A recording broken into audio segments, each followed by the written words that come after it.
messieurs, je suis ravie de vous retrouver dans cette édition de journal à la une de l'actualité, fermeture de la piste cyclable de l'échangeur de Godomain pour 5 mois. C'est dans le cadre des travaux de réhabilitation qui démarrent aujourd'hui. Plus de 900 kg de drogue saisie dans une barque au large de Cotonou lors d'une opération menée par le chef de brigade du service régional de lutte contre la fraude atlantique littorale de la douane béninoise. Nous vous donnons les détails dans ce journal. Et puis au Sénégal, Ousmane Sonko entame une nouvelle grève de la faim malgré son incarcération.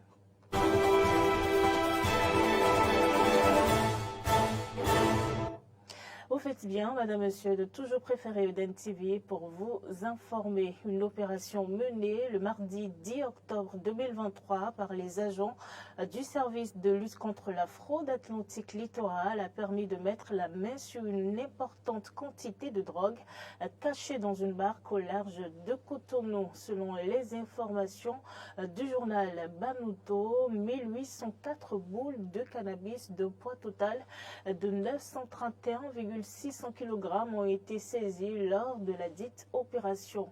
Et suite à des renseignements, les douaniers assistés des militaires sont descendus au large de Cotonou où ils ont interpellé une embarcation suspecte. À la vue des militaires, l'occupant a tenté de la dévier vers le Nigeria, mais sera rattrapé quelques instants après.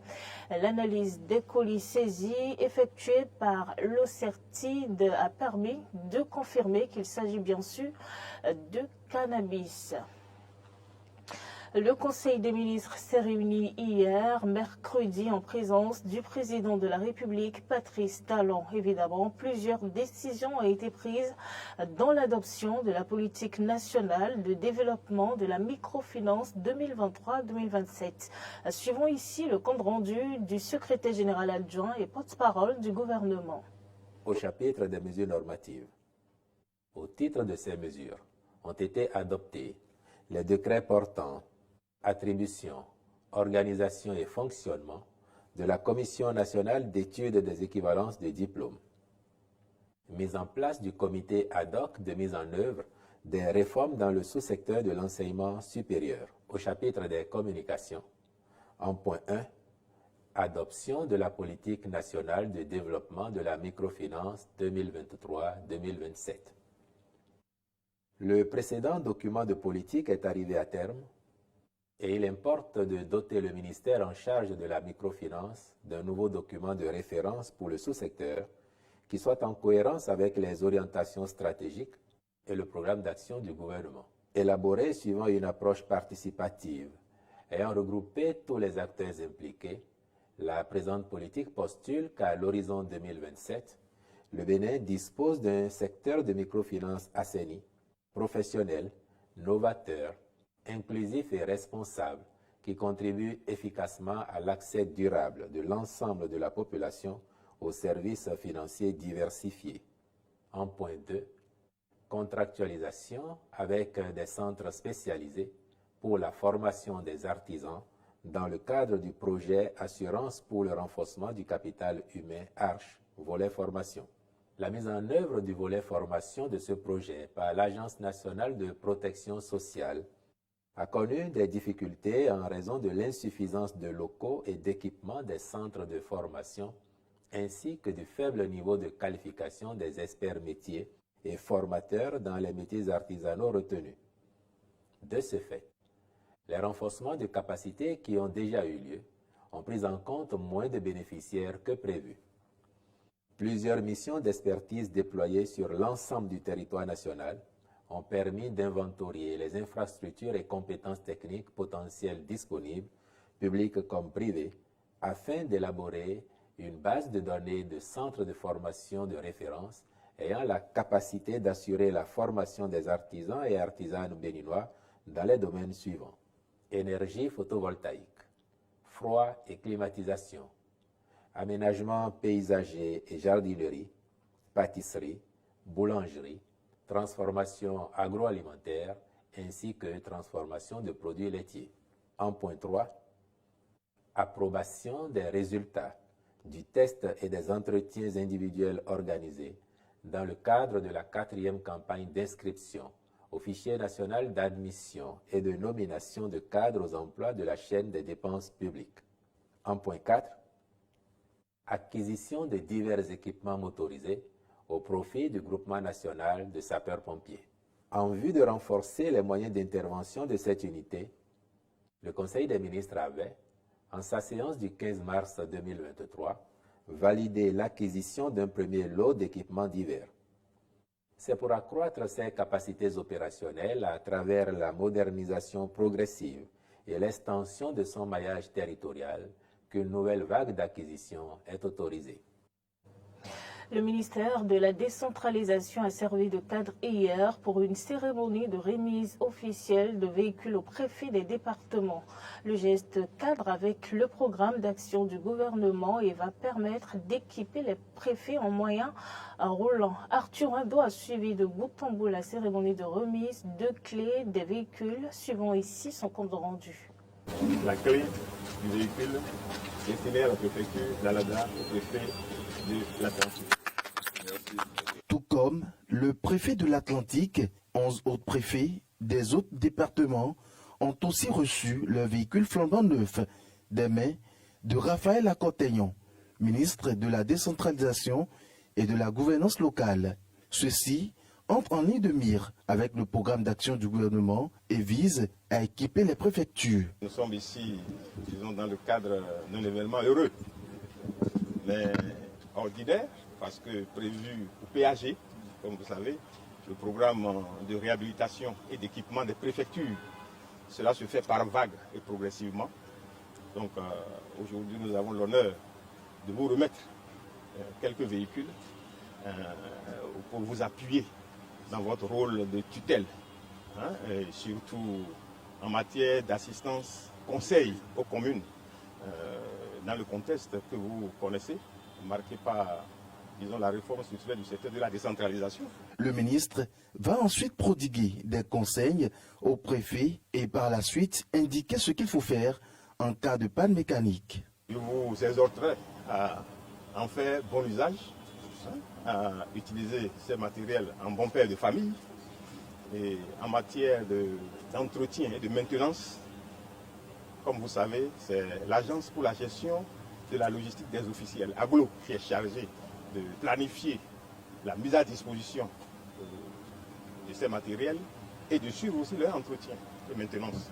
Donc, en cas de pépin, n'hésitez pas à contacter AGLO pour que la maintenance soit faite dans les règles de l'art. Le geste du gouvernement est allé droit au cœur et a fait naître déjà des émotions vives portant à admirer. C'est un sentiment d'enthousiasme et je suis très heureuse de recevoir ce matériel roulant qui est mis à notre disposition et je pense fortement que cela pourra nous permettre de jouer efficacement notre rôle d'assistance conseil dans les communes.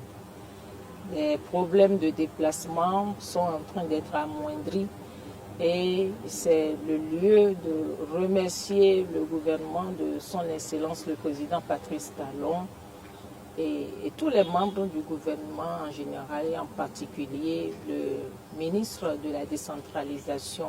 D'ici quelques jours, une seconde vague de véhicules flambant neufs sera confiée au préfet, histoire de soulager un tant soit peu leur peine dans l'exercice de leurs fonctions.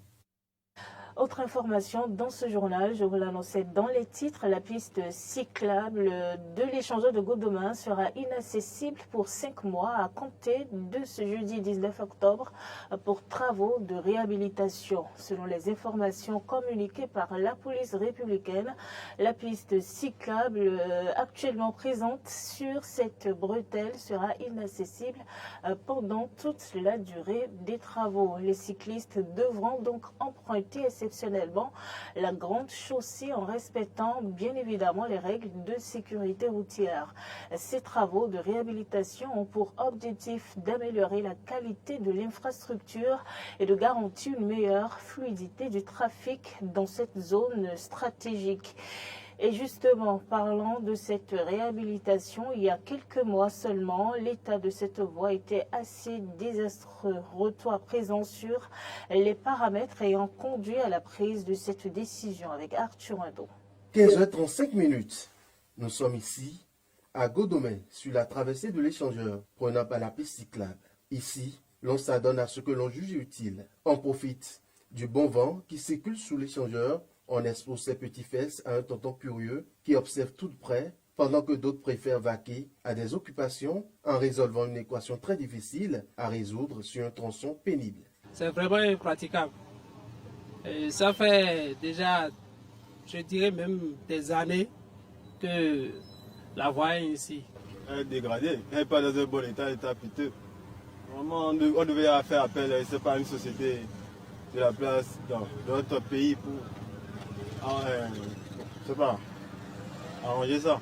Les usagers de la piste cyclable de l'échangeur de Godomè ne peuvent pas attendre mieux du ministre Hervé Romain. Nous lançons vraiment un appel aux autorités compétentes de venir voir l'état de la voie et de nous aider, nous les riverains de la zone, pour que les choses aillent, et pour que les citoyens puissent avoir accès librement à cette voie-là. Déjà, je pense que déjà ils pratiquent cette voie. Il y a certains dirigeants qui habitent à Calavi, donc ils vont forcément prendre par ici.